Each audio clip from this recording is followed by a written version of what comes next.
Hey, 42 here. Did you know the final book in the series Harry Potter and the Deathly Hallows holds the world record for the most copies sold the day of release?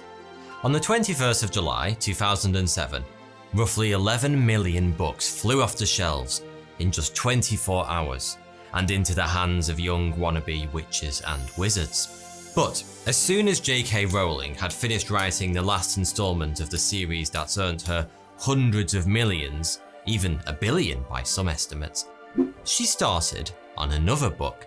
The Potter nerds amongst you will know that in Deathly Hallows, Hermione is given a collection of popular wizarding fairy tales titled The Tales of Beedle le Bard.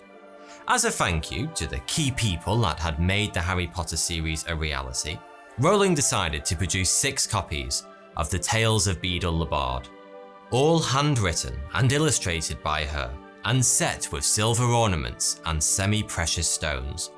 A priceless way to say thank you, you might think. Well, actually, we can put a price on them, because Rowling then changed her mind, opting to create a 7th copy, set with a moonstone to be sold at auction. The auction was to raise money for the children's charity she'd founded, and it took place on December the 13th, 2007, at Sotheby's Auction House in London. It was expected to sell for around £50,000, and it's fair to say it surpassed expectations, eventually being bought by Amazon for £1.95 million. But even Pottermania couldn't propel the exclusive copy up into the echelons of the most expensive books of all time. Near the top of the pile, just below William Shakespeare's First Folio and Leonardo da Vinci's Scientific Journal, lies the Gutenberg Bible, a copy of which sold for nearly £8 million in today's money back in 1978. The Bible is considered the best-selling book of all time, with Guinness World Records estimating in 1995 that over 5 billion copies had been sold worldwide. I mean, it was alright. I'll admit the first part was quite gripping. I liked the plagues and mass genocide, but it all got a bit preachy in the second half. So anyway, why is Gutenberg's copy so expensive? The Gutenberg Bible was one of, if not the first book ever printed en masse, which is a rather easy accolade to snap up when you've only gone and bloody invented the first ever printing press. When goldsmith Johannes Gutenberg's printing press hit the streets of Strasbourg in 1440, where he was under political exile, he of course had the novel issue of needing to create the world's first font. Gutenberg used movable type to print books at far larger volumes than was previously possible, with the Gutenberg Bible being the first to roll off the press. Reading started to shift from an exclusive pastime of the elite to one more universally accessible. Of course, every shit-stinking peasant being able to read his own copy of the Bible was the tinderbox for the Protestant Reformation a handful of decades later. Gutenberg's Textora, sometimes called blackletter, can be considered the world's first font, and it was created to imitate a fairly intricate handwritten style in use since 1150. The scarcity of intact and complete copies of Gutenberg's Bible 600 years on has led to an exorbitant price tag. Whilst Gutenberg painstakingly created his font by hand, these days anyone can make their own font, and there are more than 500,000 available worldwide. Today, we're spoilt for choice. You can spend a good couple of hours choosing the perfect font from thousands for the front of your "congratulations on fornicating, having a baby" card. Choosing a font was previously the domain of typesetters, but that all changed in 1984. I'll admit, our protagonist here is not the sort you'd expect to revolutionize the way we write. He was a weed-smoking college dropout who'd taken a few calligraphy classes after flunking his normal ones. But when he developed his initial model in a long line of computers that were the first to offer their users a choice of typefaces, he loaded it with some new fonts named after cities he loved. Toronto, San Francisco, London, and Geneva, amongst others. One in particular would become very well known. Chicago was the font not just for the computer menus, but those of the hugely successful portable music players that followed. That student dropout was none other than polo neck enthusiast Steve Jobs. And that computer was the very first Mac, and that music player was the iPod. Whilst it was these devices that made him rich and famous, his biggest contribution to mankind, well, probably one of them, was giving us the ability to print out whatever we desired in any chosen font.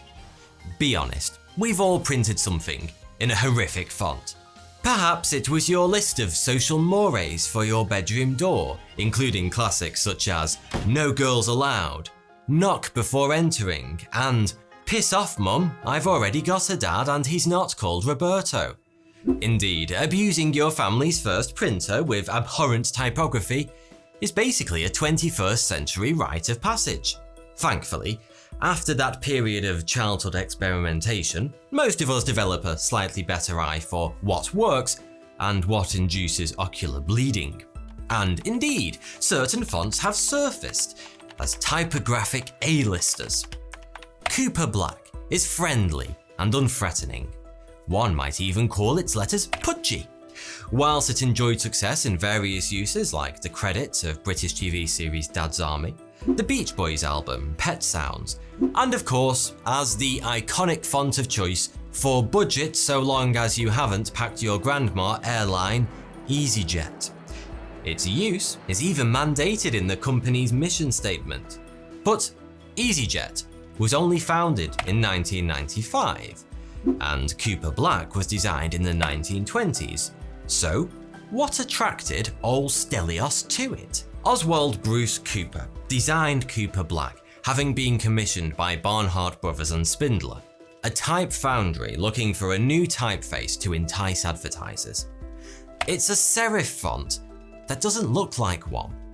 Its weight, which in typography land means thickness, might otherwise be imposing, but somehow appears friendly. Its large letters are close in size to their uppercase equivalents. The rounded serifs are easy to see even from a distance, and the small counters, the enclosed spaces in letters like O, P, and A, give it an almost chubby look. It's a font which looks best from a distance, and so slapping it on the side of a massive passenger jet is an obvious application. Albertus is another font where bigger is better, but this time not for its chunkiness. It conveys a traditional Roman style with a touch more flair than most, and so it's no surprise that it adorns countless classy nameplates in the financial district of London. Albertus was created by Bertolf Wolp, a Jewish-German calligrapher who fled the Nazis to England in 1935. That's the problem when you're a racist megalomaniac. You end up scaring away your best talent, handing the enemy advantages like pretty typography and, atomic bombs. Wolp joins the famous publishing house Faber and Faber to work on book jackets featuring both established and up-and-coming authors like T.S. Eliot, Seamus Heaney, and William Golding. Albertus was a font he'd built from scratch, drawing on his training in a bronze foundry, where he'd carved raised inscriptions on memorial tablets. It was this process of physically cutting away the metal from around the letters that led him to develop such a sharp, bold font that was easy to read, even from a distance, and with details which looked fantastic at larger sizes, like the sharp point in the center of its capital B. If it looks familiar, but you don't ever recall seeing its large letters emblazoned across a financial firm's high-rise building, imagine, for a second, standing on the edge of that skyscraper. Would you experience a rush of blood to the head, or wish you had parachutes with you? That's right, Albertus was also coincidentally the font of choice for the covers of Coldplay's first 3 albums. Albertus is an older font that still sees use today. But when things are the other way around, trouble can arise. New fonts in places they shouldn't be are a pet peeve of those in the industry, especially when it comes to films. Used well, fonts can add realism to scenes set in the past, but type designer Mark Simonson, whose popular font Proxima Nova, which is used by sites like BuzzFeed, Mashable and Wired, has a section of his website dedicated to the use and misuse of certain fonts in movies. Even well-loved and celebrated films like Chocolat, which garnered 5 Academy Award nominations, aren't spared. Set in rural 1950s France, it's hard to believe that the town's mayor could have produced a notice that uses ITC Benguat, a typeface created in 1978. Whilst these details may sound minor, the few fun-loving type experts amongst us will nevertheless appreciate the effort that's gone into films that do get it right. Oh, and if you're sitting there wondering what's the damned difference between a typeface and the font anyway, a typeface refers to a font family like Helvetica, whereas a font is a specific style of that family, such as Helvetica Bold or Helvetica Light.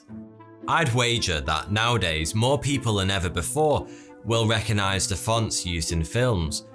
People are becoming more aware of the fonts they use because, well, computers. Having a favourite font is no longer the preserve of typographers. It's become another way we can express ourselves, as a Cambrian man or a Johnston Sands gal, the latter being the corporate font commissioned and used by London Public Transport since 1913, and a particular favourite of mine, which I suppose makes me a Johnston Sands gal. Most of us don't realise we care about fonts until we suddenly do. This was the case in late 2009, after IKEA swapped all its in-store signage from the slim and elegant Futura to the modern Verdana. The reason for the switch was consistency. IKEA already used Verdana on its website. The font was everywhere thanks to its adoption by Google and Microsoft. And they've only gone and switched it yet again in 2019 to Google's Noto typeface. Futura, on the other hand, is considered quirky and timeless. Despite being heralded as the typeface of our time way back in 1920s Germany, it still has a modern, innovative feel to it, and is perhaps why it adorns not only Volkswagen adverts, but also the inscribed plaque which the Apollo 11 astronauts left on the moon. Whilst the lunar plaque is expected to stand the test of time, the same cannot be said for what many consider to be the most beautiful font ever made. The Doves Press was founded in the late 19th century by T.J. Cobden Sanderson and Emery Walker, and named after a nearby riverside pub in Hammersmith. Doves Press created what many consider one of the most beautiful fonts, known as Doves Roman or simply Doves. The Doves Bible of 1902 is regarded as a masterpiece, proudly displaying a G with a dynamic tilted bowl and a sharp, definite Y whose tail is a straight slash.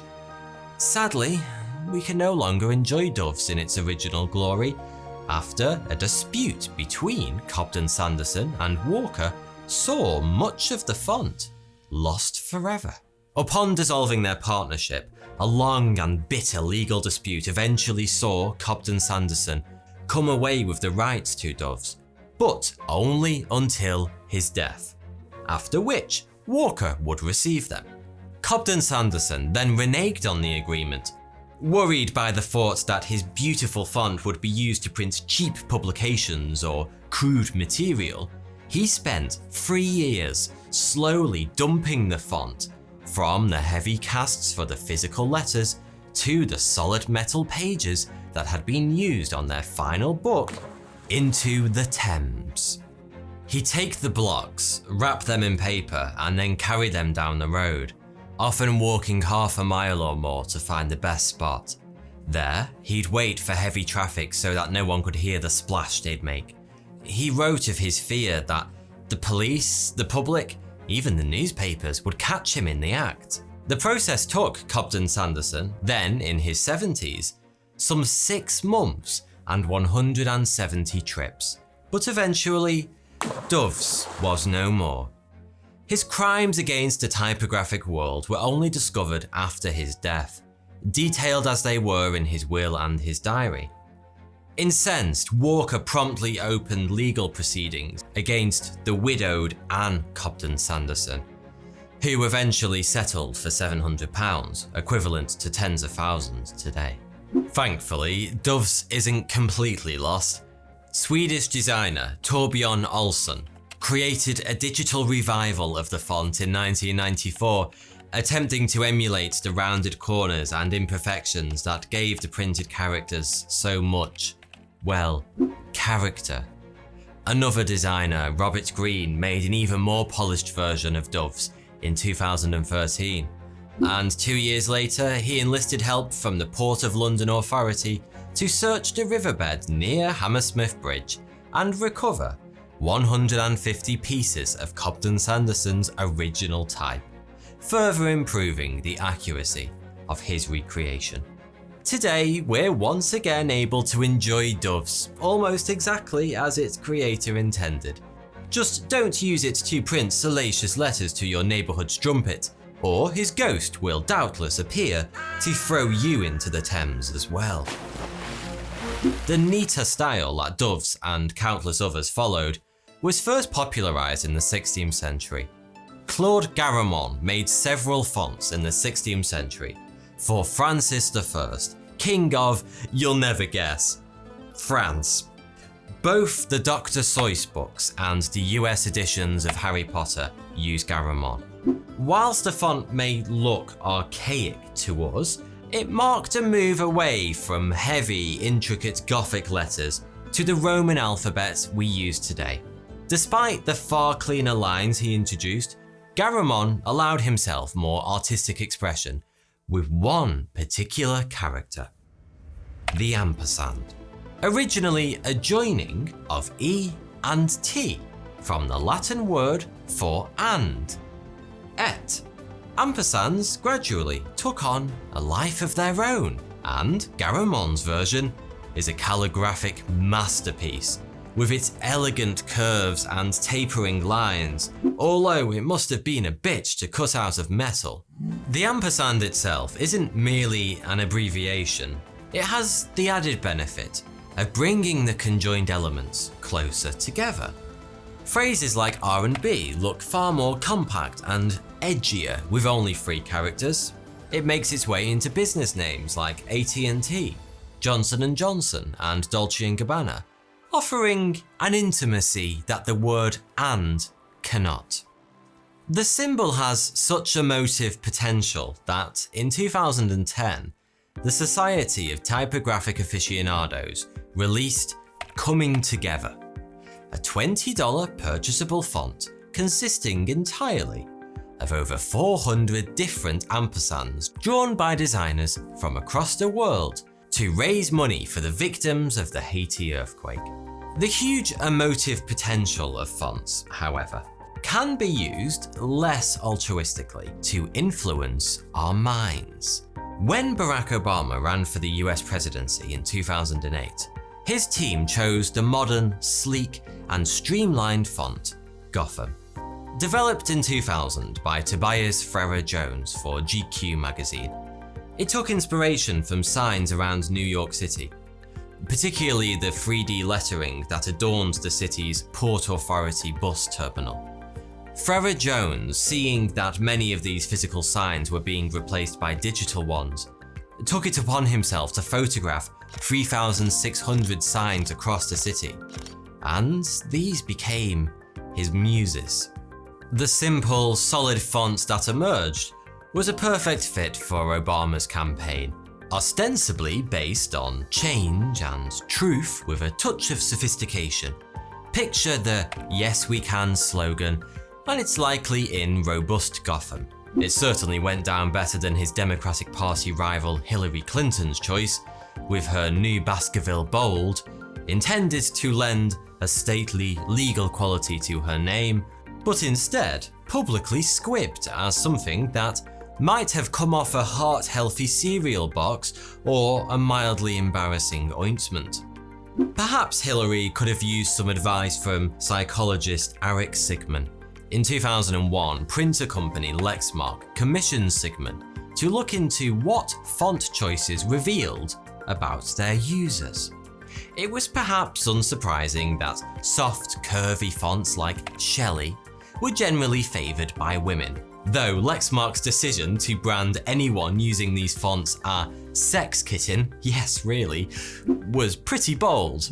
Lexmark also proclaimed Courier was the font of nerds, apparently favoured by librarians and data entry companies. Given being a faux nerd is far cooler now than it was 19 years ago, perhaps it will soon be repurposed by the hipster hordes. Sans serif fonts were chosen by those that valued their anonymity and safety. And of course, the study had to mention Comic Sans, with Lexmark merely branding anyone that used it an attention seeker.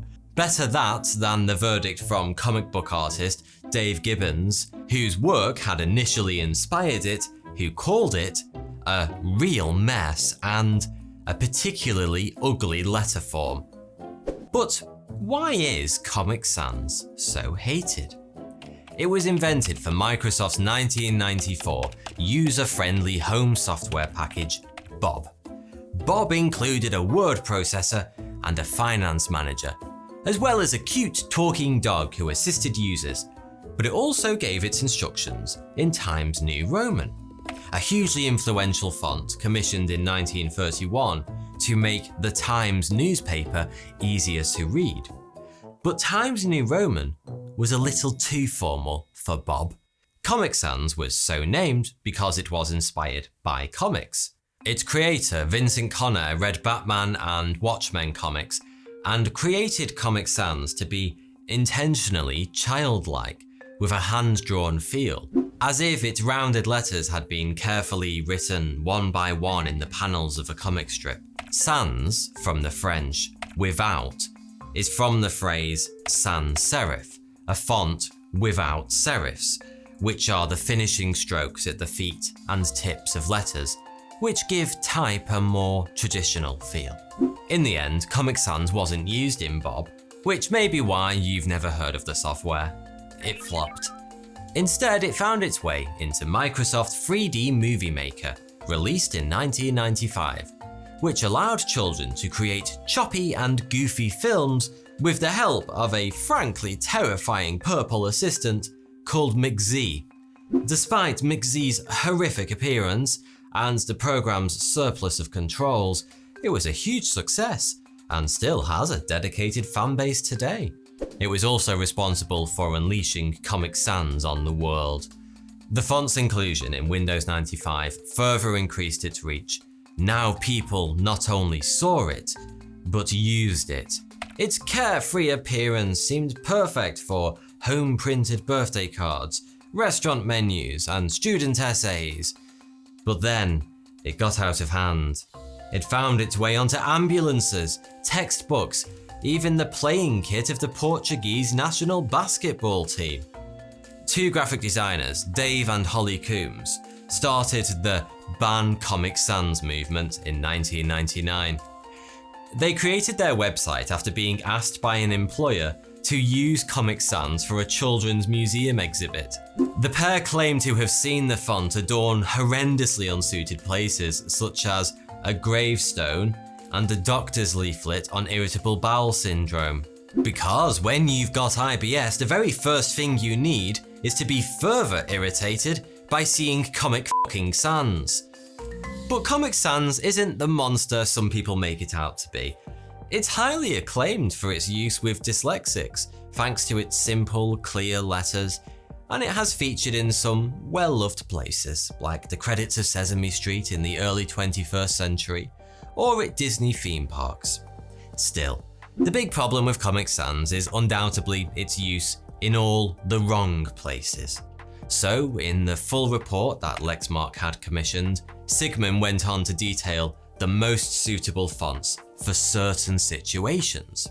Romance, for instance, calls for fonts with big round O's which mimic human faces and come across as more friendly.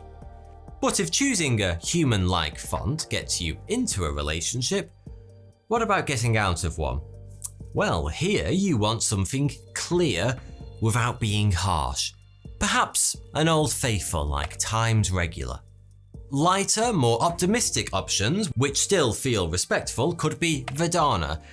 But if you need a firmer, more final end, however, then a more impersonal Courier might be the best choice. More formal circumstances require similar considerations.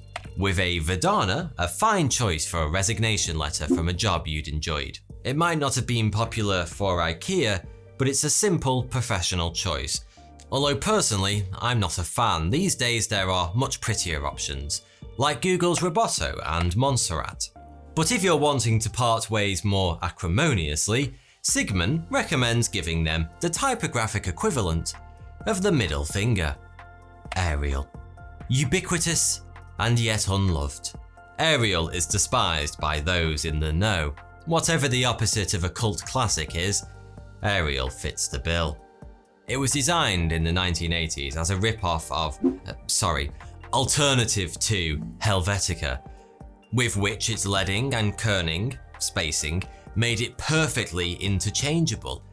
Any document written in Helvetica could be changed to Arial and keep exactly the same layout and size.